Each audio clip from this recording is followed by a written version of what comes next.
La Revolución Rusa es uno de los grandes acontecimientos del siglo XX. Arrasó al zar Nicolás II y junto a él toda huella de una antigua tradición. Su imperio se vino abajo tras una sucesión de sublevaciones que culminaron en el golpe de Estado del 7 de noviembre de 1917. Cuando la dinastía Románov celebró su tricentenario al principio del siglo, la tempestad ya se cernía aunque el país lo ignoraba.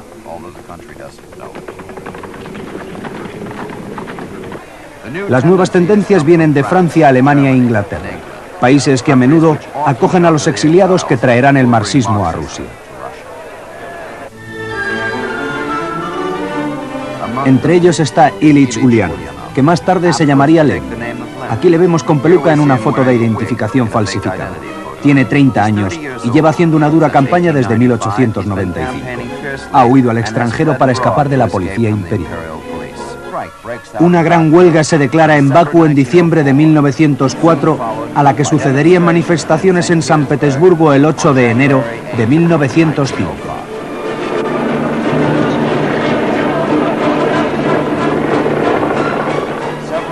Miles de trabajadores marchan hacia el Palacio de Invierno del Zar para presentar una petición exigiendo mejoras en las condiciones laborales, así como en los derechos civiles y políticos. Por orden del zar, las tropas que guardaban el recinto del palacio abrieron fuego sobre los manifestantes, dejando más de 100 muertos y miles de heridos.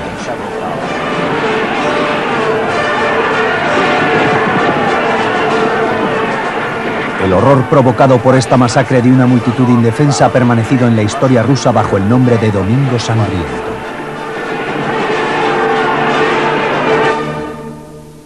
En el ejército y en aquellas unidades de la Marina compuestas principalmente de trabajadores, la revolución se está tramando.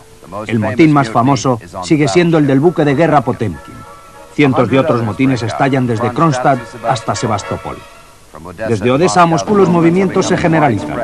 El país entero está al borde de una insurrección y el primer soviet se forma en San Petersburgo, un consejo de trabajadores que se convierte en un tipo de gobierno provisional.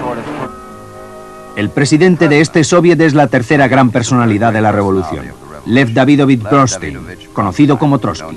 Durante más de un mes fascina a las multitudes con su vitalidad. Lenin crea un periódico clandestino. Ha nacido el Pravda. Llama a los proletariados a sublevarse junto a los campesinos. Ataca la política del zar Nicolás II y a pesar de su apariencia confidencial, el periódico contribuye a popularizar las ideas de Lenin entre las clases trabajadoras. Cuando estalla la Primera Guerra Mundial, hay más de 2 millones de huelguistas. El final del régimen no está lejos. En agosto de 1914, la catástrofe de Tannenberg llega como un mal presagio para la continuación de la operación militar. En 1915 hay derrota tras derrota. Los 14 millones de soldados no son suficientes para compensar la mala preparación y el material inadecuado de las tropas.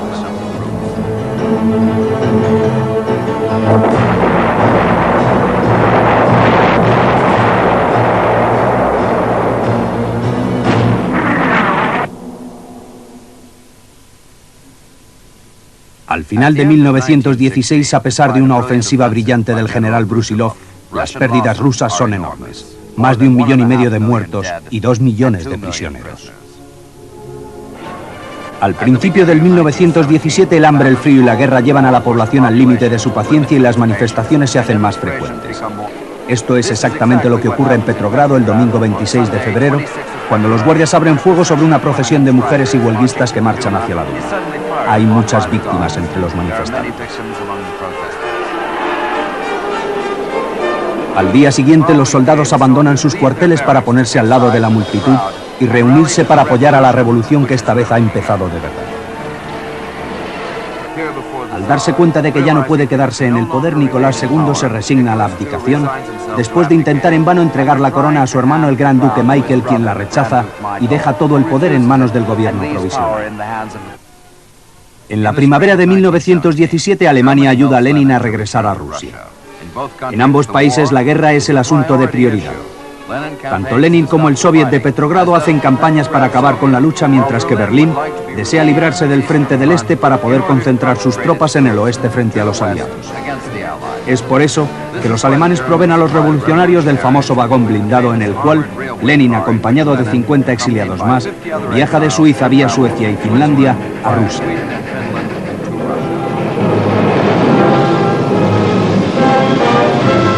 Lenin llega a Petrogrado un mes después de la caída de la monarquía. Pocos días después, León Trotsky regresa de su exilio en Boston. Los dos héroes de la revolución están ahora preparados.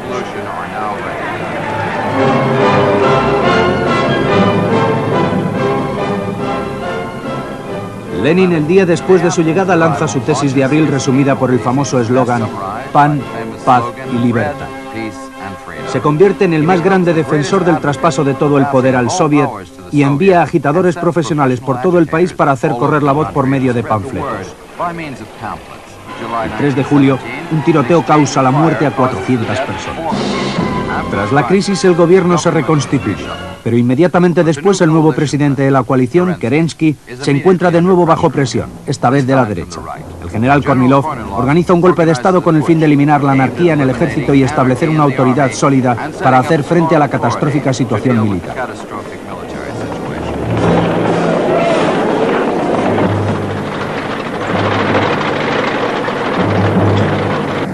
Kerensky frustra este intento mediante un contraataque del cual habría de lamentarse.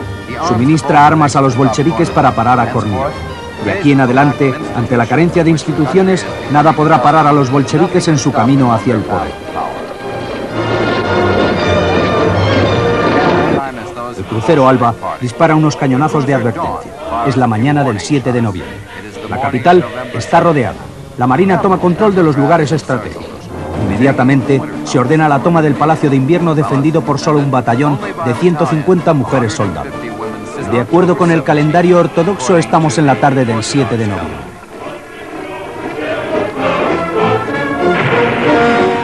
Dentro del Palacio de Invierno toman de rehén al gobierno.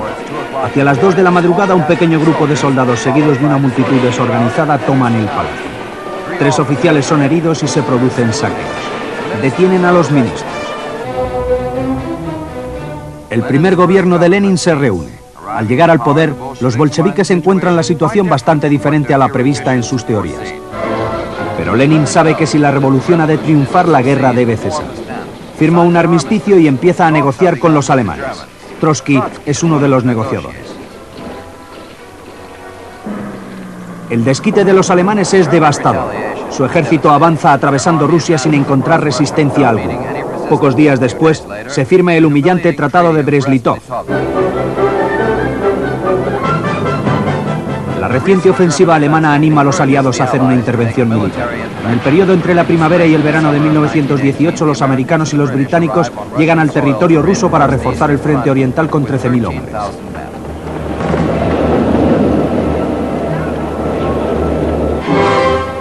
Ante estas intervenciones externas, Lenin reacciona violentamente.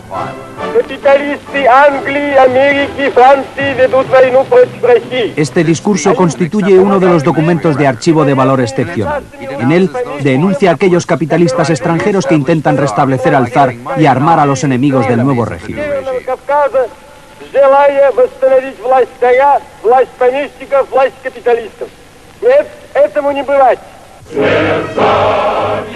Es el principio de la guerra civil. Los comunistas se dan cuenta de que deben crear un nuevo ejército rojo urgentemente. Frente a los rojos está el ejército blanco, compuesto por cerca de 150.000 hombres bajo el mando de jefes militares como Denikin, Kornilov y Yudenich. Frente a este peligro, Lenin decreta que el ejército sea reforzado. Confía el mando del ejército a Trotsky, quien da la espalda al romanticismo revolucionario y demuestra ser un táctico excepcional y un líder implacable. Lenin usa la fuerza para salvar la revolución. Establece un sistema de represión fundado sobre la checa, la policía política. En 4 años ejecutan a 140.000 personas y deportan a otros 60.000 a 130 campos de prisión. Como gesto simbólico, asesinan al zar y a toda su familia. Rusia está en una situación desastrosa. El frío, el hambre y las enfermedades conducen al país al caos. Frente a esta situación catastrófica, Lenin lanza el llamado comunismo de guerra para alimentar al país y dar trabajo. Las medidas que toma son muy severas. Durante este periodo, Lenin, tras un atentado del que sale gravemente herido en el hombro, hace su primera aparición en público en mucho tiempo.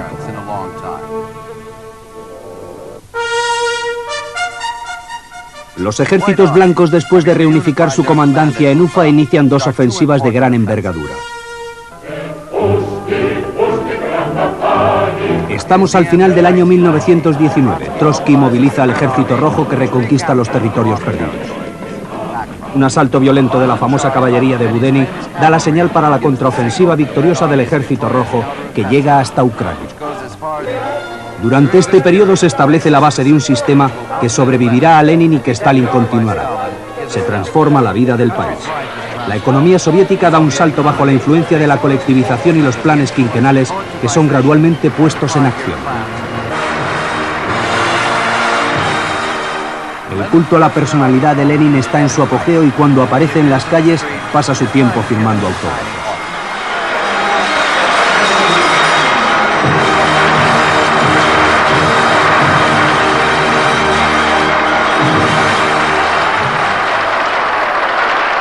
Cuando Lenin está seguro de tener el país bajo su control, vuelve su atención sobre otros países y forma la Tercera Internacional Comunista, o Comintern, en marzo de 1919.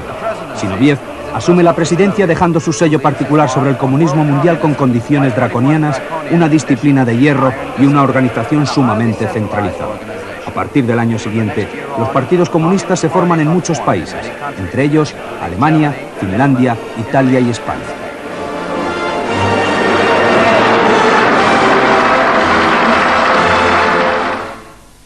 Una de las sublevaciones más violentas empieza en Kronstadt.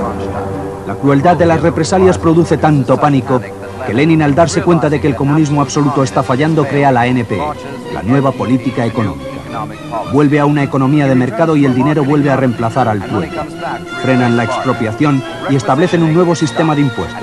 Los campesinos vuelven a gozar de libertad comercial. Cuando se forma la NPE en 1922, Lenin ya está enfermo. Ha tenido un infarto y empieza a sufrir de parálisis. Tiene dificultad en controlar la oposición a su repentino cambio de política y se ve obligado a ir dejando sus deberes al encontrarse cada vez más incapacitado físicamente. Sacando ventaja de este vacío, Stalin aumenta su poder y en 1922 es elegido secretario general del Partido Comunista. Estas son las últimas imágenes de Lenin vivo, la última aparición pública. Está paralizado y ya no puede hablar.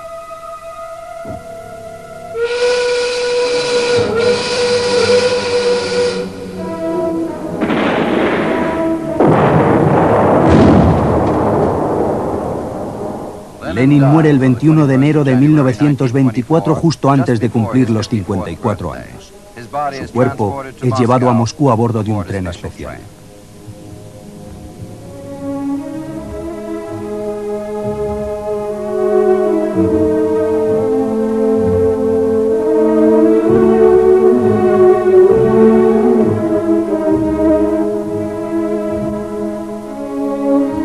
Desde los 17 años, se había dedicado completamente a la revolución que él había personificado desde octubre de 1917 hasta su muerte. Fue él quien estableció el sistema unipartidista que llevó al más extremo totalitarismo. Entre los altos cargos del régimen, delante de los restos mortales de Lenin, está su sucesor.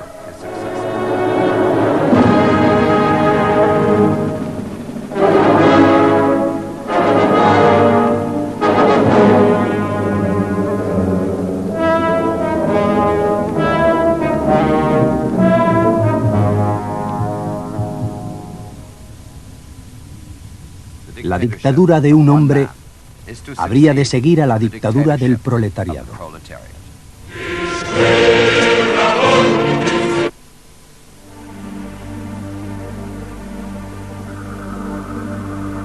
Mueren 8,5 millones de hombres en la guerra y en 1919 Europa está en ruinas. Los alemanes aducen que han sido apuñalados por la espalda y los italianos hablan de una victoria mutilada. Los italianos son los primeros en recurrir a las armas. Aquí está el futuro líder del movimiento, Benito Mussolini. Antiguo militante socialista, crea el Fastio en 1919 como unidades de combate. El fascismo es menos una doctrina que una acción violenta concertada con miras a hacerse con el poder. Mussolini utiliza las circunstancias inteligentemente, suprime los aspectos revolucionarios de su programa y envía a sus camisas negras contra todo lo que vagamente recuerde a la izquierda. Contarán con 700.000 miembros para 1922.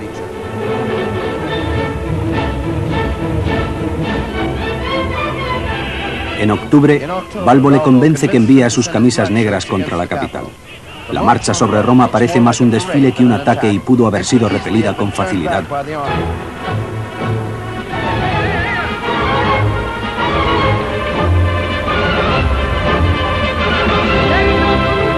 La marcha sobre Roma se convirtió en una leyenda fascista y el 30 de octubre el rey recibe a Mussolini y le pide que forme un nuevo gobierno. Al final de 1925 el presidente del Consejo se convierte en el duce. Ahora puede promulgar leyes y decretos sin consultar siquiera con sus ministros. Se suprimen los partidos y se crea una policía secreta. La violencia se sistematiza. La libertad de prensa es abolida.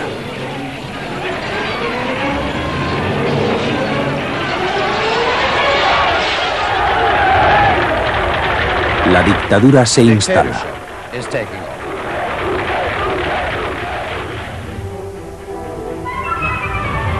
En Alemania, el fascismo nace también a raíz de la guerra, principalmente a causa de la humillación de la derrota.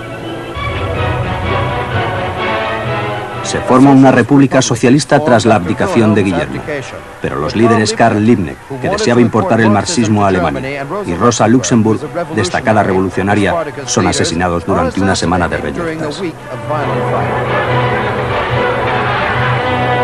En este instante un hombre desconocido hará su aparición. Su nombre es Adolf Hitler y su agitada vida recuerda sus tiempos de turbulencia.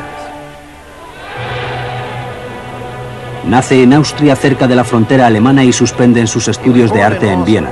A la sazón, un refulgente ejemplo de cultura e inteligencia. Empieza su odio por los judíos, de los cuales hay muchos en Viena. En 1919 se une a un grupúsculo y lo rebautiza como Partido Nacional Socialista de los Trabajadores Alemanes. Impone la esvástica y le pide a Rom que organice una milicia, la SA. 1923 es un año trágico para Alemania. La depresión es particularmente dura con los trabajadores. Se arruinan accionistas y jubilados. La extrema derecha también utiliza la situación. Hitler provoca un altercado en una taberna de Múnich en noviembre de 1923. Le arrestan y condenan a pasar 5 años en prisión. Es allí donde escribe el Mein Kampf, Mi lucha, cuya premisa principal es una sola y trágica idea. El mundo es una jungla donde solo sobreviven los más fuertes. Las razas blancas, sobre todo la aria, es superior a todas las demás, especialmente a los judíos, que son la corrupción de la humanidad y deben ser eliminados. En Italia, Mussolini consolida las instituciones fascistas. La idea es sencilla: controlar la población en cada una de sus fases para enseñarle la conducta adecuada. Sois mis guardaespaldas y los baluartes de mi régimen, dice a los que le escuchan.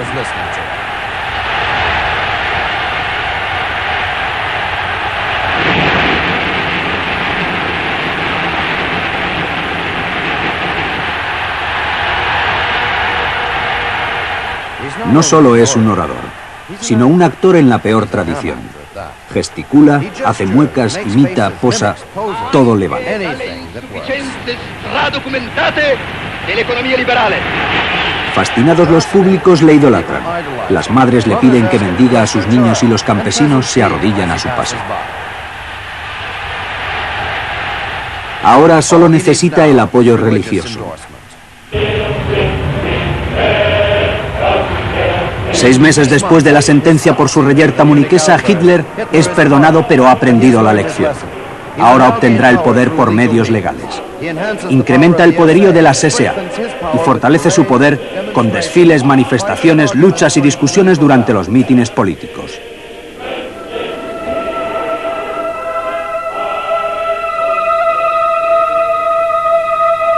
Opta por cualquier símbolo de violencia, como en esta ceremonia pagana de banderas. En 1930, durante las elecciones legislativas, los escaños nazis ascienden de 12 a 107. En 1932, habiendo adquirido la nacionalidad alemana, Hitler se enfrenta a Hindenburg por el cargo de presidente.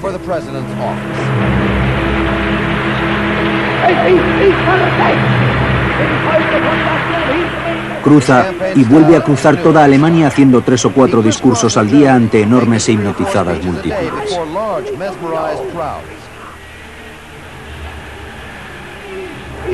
Obtiene 13,5 millones de votos, un 37% del total. Viejo e inseguro, finalmente Hindenburg designa canciller a Hitler el 30 de enero de 1933. Observando la tradición, hace que Hitler jure la Constitución de Weimar. En realidad, la República agoniza. Esa noche, un triunfal desfile de antorchas pasa por debajo de las ventanas de la Cancillería entonando: "Hoy es nuestra Alemania, mañana lo será el mundo".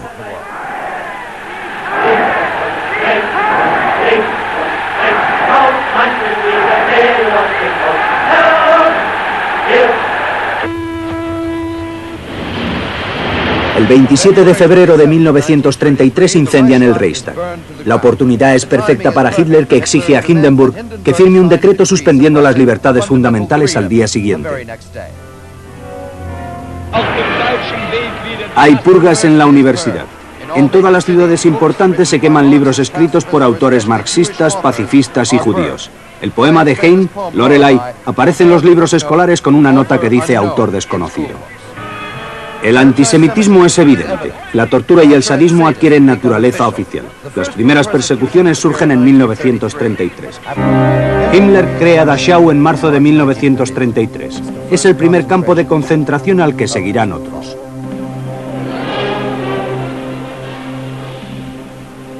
Después de los industriales, después de los políticos, Hitler necesita al ejército. En 1934, Röhm, jefe de las SA y principal rival de Hitler, encabeza una nueva revolución.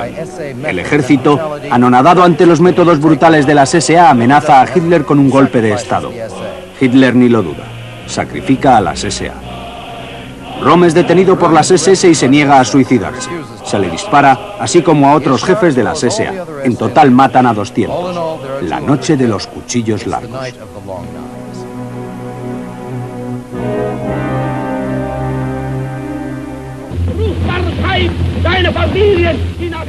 Hitler organiza un plebiscito que le otorga el 90% de los votos. Ahora puede hacer todo lo que desea, emplear su autoridad. Y así lo hace gracias a su particular talento para la oratoria. Sus discursos parecen crear un mágico hechizo sobre su audiencia. Ya no son políticos, sino fanáticos, misteriosos y místicos. Ha estudiado gestos, entonaciones y posturas, lo cual no le impide improvisar durante varias horas. El progreso industrial es asombroso. En 7 años se duplicará. Para 1938 ya no habrá desempleo. En 1934, Hitler inicia un programa de autopistas para fines tanto civiles como militares que empleará a 15.000 personas. En 1939, la red cubrirá 3.000 kilómetros. Un día se preguntará quién tuvo razón, el visionario o sus oponentes. En 1933, Alemania proclama su salida de la Sociedad de Naciones y la intención de rearmarse. Amenazado, el canciller Dollfuss de Austria explica sus temores. La respuesta llega un mes más tarde. Dollfuss es asesinado por terroristas nazis. Goebbels niega toda responsabilidad y Mussolini impide un primer Anschluss, apostando sus tropas a lo largo del Brenner. Así, Hitler se dirige al oeste hacia el Sarre. Según la idea nazi de que todos los pueblos alemanes deben unificarse y de acuerdo con el Tratado de Versalles, se organiza un referéndum. Todo el mundo vota y los resultados son asombrosos. El 91% de los votantes desean ser anexionados a Alemania.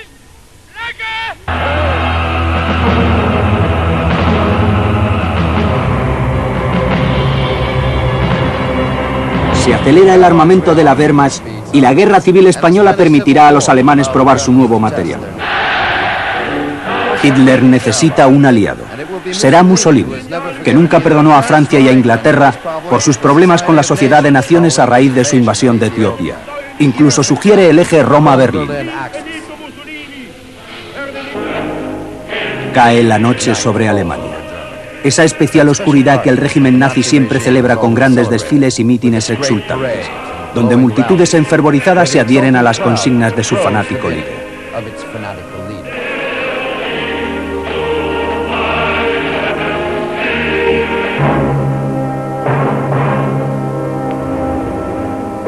La violencia alcanza su paroxismo los días 9 y 10 de noviembre.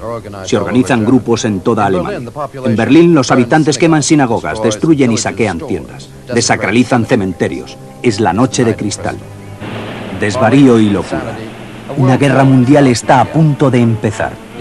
Joachim Fest, un historiador germano, escribirá: la vida de Hitler apenas merece una descripción si no nos fijamos en circunstancias que sobrepasen su persona y si su biografía no formase parte inseparable de una era. Tal fue su naturaleza, que su destino era alcanzar el desastre en el cual él mismo llegó a perecer.